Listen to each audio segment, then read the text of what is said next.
Jordan Blastine, GE Appliances. GE Appliance, we bring in about 40,000 TEU finished goods annually. We use 4 ocean gateways around the country, kind of corners in the Pacific Northwest, here in Southern California, one on the east, the southeast, and one up in Baltimore. When I hear people telling me that, oh, in 23, like, I got it down to only a few 100,000 or a few million compared to the last year, I'm like, great, but this is just the industry, so what are you gonna do next when it comes back again?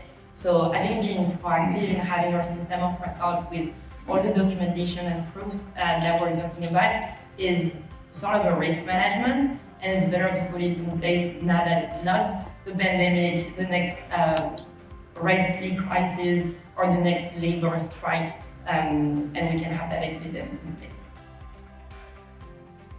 Basically now with OSRA, this case run on like one shipping line is now becoming the norm. So starting May 28th, so that's I think exactly 83 days from today, all the carriers will bill directly the BCO or the contracted party under the new FMC ruling. What we don't want to do is pay for when it's not our fault, because that happens a lot, and it's an economy of scale. It's not just 1 or 2 containers, it's hundreds or thousands of containers throughout the year. So ours last year was big. We paid it back in, honestly, probably a couple of weeks. In total for the year, between what we disputed ourselves and what our carriers disputed on our behalf, which I guess we'll touch on in a little bit, it was a total of, we avoided $1.5 million, $1.55 million in detention fees. So it's a really good return on investment. In total, it's like around 85% of the D&D that we were able to get to zero. So if you know what you've been paying the last years, just imagine if you could get 85% of that down. And that's the return we were able to achieve.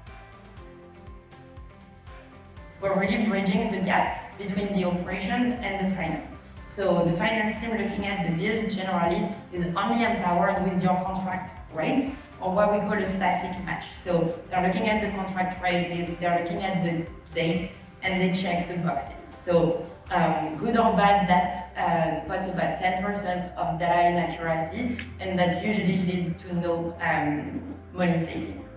So what we're doing is that we're bridging the operational gap. So we include what we call shipment-specific data and port market conditions. So all the restrictions happening at the port terminal level.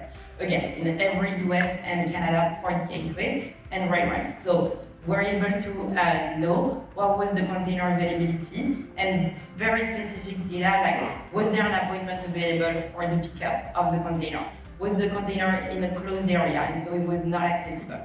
And if that happens, you shouldn't be liable for demurrage. And so it's not only the data real time, but it's the paper trail that we're building. So the documentation, so that you have that handy.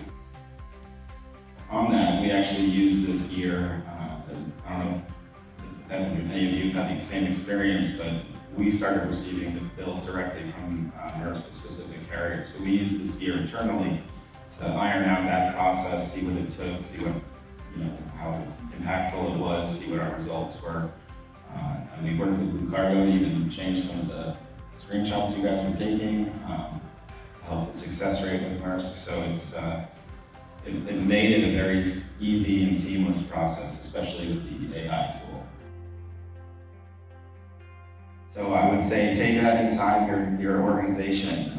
It's worth that time, it's worth that investment, it's worth the cost of technology, and there's options for kind of as much ownership as you want or as much help as you want, with BlueCargo especially.